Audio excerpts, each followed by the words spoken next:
মানে যেনেকৈ আমাৰ জনতাৰ ওপৰত মাধমাৰ চলাইছে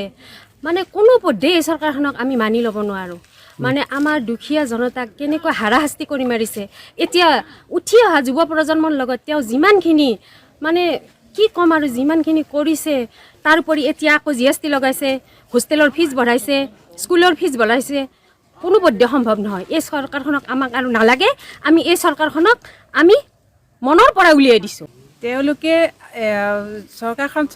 নিয়াৰিকৈ চলাব পৰা নাই চৰকাৰখন চলাবৰ কাৰণে ঋণৰ ওপৰত ঋণ লৈছে সেই ঋণৰ বোজাটো আমাৰ জনসাধাৰণৰ ওপৰত মাৰিছে এতিয়া ধৰা কলেজ হোষ্টেলৰ ল'ৰা ছোৱালীবিলাকৰ 12% ফিজ বঢ়াই দিছে সেই ফিজখিনি এজন সাধাৰণ মানুহে দিবলৈ কিমান অসুবিধা এজন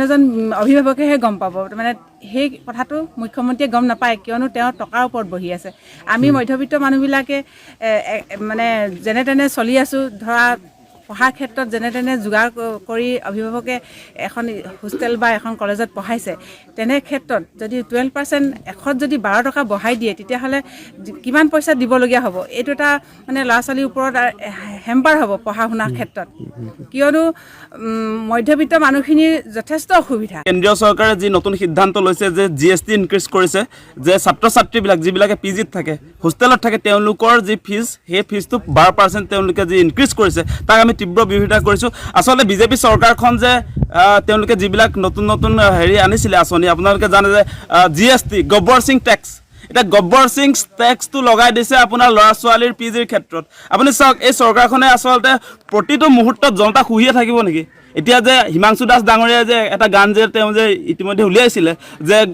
চামুচে দি তুমি বেলচা মাৰি নিয়া এতিয়া মানে কেন্দ্ৰীয় চৰকাৰৰ পৰা আৰম্ভ কৰি ষ্টেট গভৰ্ণমেণ্টবিলাকেও অসমৰ ক্ষেত্ৰত হিমন্ত বিশ্ব শৰ্মায়ো যে ৰাইজৰ পৰা আচলতে তেওঁলোকে কি হৈছে বেলচা মাৰি উঠাই লৈ গৈছে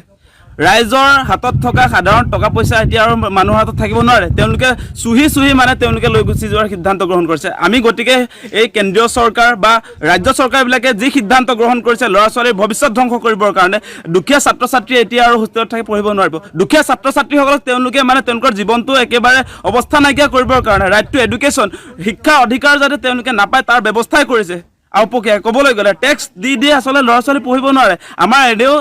ভাৰতত আপোনালোক সকলোৱে জানে যে আমি দৰিদ্ৰ সীমাৰেখাৰ পৰা আমি কেতিয়াও উত্থান হ'ব পৰা নাই আজিৰ তাৰিখলৈকে সেই সময়ছোৱাত আছিল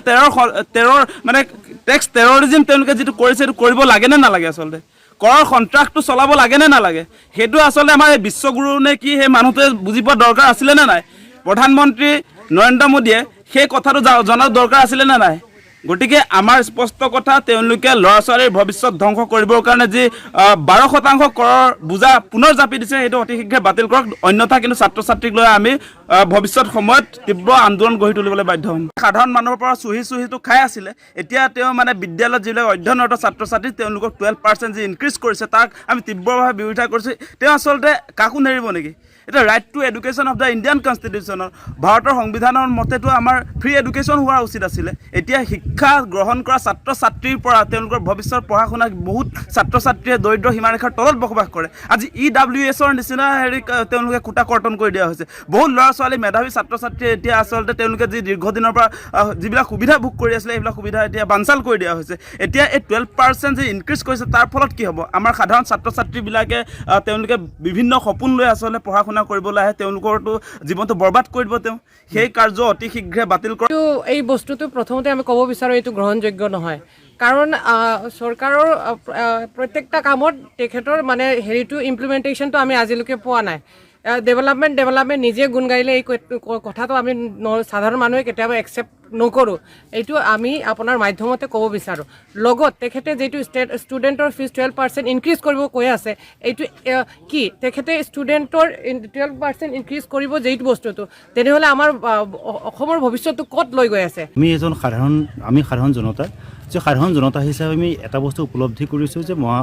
যিখন মানে কি আমাৰ মাননীয় মুখ্যমন্ত্ৰী ডাঙৰীয়া তেওঁ যিবিলাক সিদ্ধান্ত হৈছে সেইবিলাক সিদ্ধান্ত আমাৰ সৰ্বসাধাৰণৰ কাৰণে সেই পৰিপন্থী নহয় কিন্তু আজি যেতিয়া সৰ্বসাধাৰণ মানুহবিলাক বুজি পোৱা হৈছে তেওঁ যি চল চাতুৰি কথা যি চকু টিপাই কোৱা কথা সেই কথাবিলাকৰ মানুহে আজি হৃদয়ংগম কৰিব জনা হৈছে আৰু প্ৰত্যেকজন জনতাই আজি চাওক হোষ্টেলৰ নামত মানে কি 12% তেওঁলোকে GST হেৰি কৰিছে এইটো কি যুক্তিত হেৰি কৰিছে ল'ব বিচাৰিছে তেওঁৰ ওচৰত কি টকাৰ ইমানেই অভাৱ নেকি যদি ইমানেই অভাৱ হৈছে তেতিয়াহ'লে নৱনিৰ্মিত যিবিলাক মানে কি নিৰ্মাণ কাৰ্য হাতত লৈছে সেইবিলাক কিয় লৈছে তেতিয়াহ'লে আগতে যিবিলাক চলি আছিলে ভালকৈ এতিয়া দিছে মই হাইকোৰ্টখনৰ কথা কৈছোঁ তেওঁ এটা পৰিকল্পনা কৰিছে সেইখন বোলে এতিয়া ভাঙি পেলাই আমিন গাঁৱলৈ লৈ যাব তেনেকৈ আপোনাৰ বহুতকেইটা চৰকাৰী প্ৰতিষ্ঠান আছে যিবিলাক প্ৰতিষ্ঠানত আপোনাৰ সুন্দৰভাৱে বৰ্তমান কাৰ্য চলি আছে তথাপিও সেইবিলাক ভাঙি পেলাই তেওঁ আকৌ তাত তেওঁ বেলেগ আমিন গাঁও হেন ঠাইত নিবৰ কাৰণে এটা সুপৰিকল্পনা তেওঁ কৰি আছে তাৰ কাৰণেতো বৃহৎ অংকৰ কোটি কোটি টকাটো হেৰি হ'ব কিন্তু সেই টকাটো আহিব ক'ৰ পৰা আমাৰ সৰ্বসাধাৰণ ৰাইজৰ পৰা যাব ৰাইজে সেইকাৰণে এতিয়া বুজি পোৱা হৈছে যে ইয়াত এই যে তেওঁ এইবিলাক নৱনিৰ্মাণ কাৰ্য যে হাতত লৈছে তাত এটা বৃহৎ অংকৰ টোপোলা তেওঁ পকেটত যে আহি আছে সেই কথাটো প্ৰত্যেকজন অসমীয়া জনসাধাৰণে বুজি পোৱা হৈছে লগতে গতিকে যি সচেতন ৰাইজসকলে এই ব্যৱস্থাটো মানে কি তেওঁ হেৰি কৰিছে গৰিহণা দিছে মানে ক'বলৈ লাজ লগা বিষয় হিমন্ত বিশ্ব শৰ্মাই অসমৰ মুখ্যমন্ত্ৰী দায়িত্ব লোৱাৰ পিছতে বহুত ডাঙৰ ডাঙৰ কথা কৈছিল ফুলজাৰি মাৰিছিল যে এইখন জাতি মাতি ভেটিৰ চৰকাৰ হ'ব ইয়াত খিলঞ্জীয়াৰ অস্তিত্ব ৰক্ষা হ'ব ইয়াত সকলো সমান অসমৰ অধিকাৰে জীয়াই থাকিব পাৰিব কিন্তু দেখিবলৈ পাইছোঁ ইদিনা চাৰি সিদিনা মানে যেনেকৈ মূল্যবৃদ্ধিৰে কুঙা কৰিছে শেহতীয়াকৈ ছাত্ৰ ছাত্ৰীসকলৰ ওপৰতো কৰৰ বোজা জাপি দিব বিচাৰিছে এতিয়া মানে হোষ্টেলত থকা ছাত্ৰ ছাত্ৰীসকলেও শান্তিৰে এতিয়া থাকিব নোৱাৰা অৱস্থা হৈছে আজি একেবাৰে শ্ৰমিক এজনৰ ল'ৰা ছোৱালীয়েও আজি শিক্ষা লোৱাৰ স্বাৰ্থত নিজৰ জীৱনটো গঢ়াৰ স্বাৰ্থত কোনোবা হোষ্টেল বা মেছত থাকি পঢ়িবলগীয়া হৈছে তেওঁলোকে নিজৰ ভাত মুঠি যোগাৰ কৰিব পৰা নাই কিন্তু ল'ৰাটোক মানুহ বনাবৰ কাৰণে চেষ্টা কৰিছে আজি তেওঁলোকে ল'ৰাটোক হোষ্টেলৰ ফিজ দিবনে নাই আকৌ চৰকাৰে পুনৰ মূৰত জাপি দিব বিচৰা 12% কৰৰ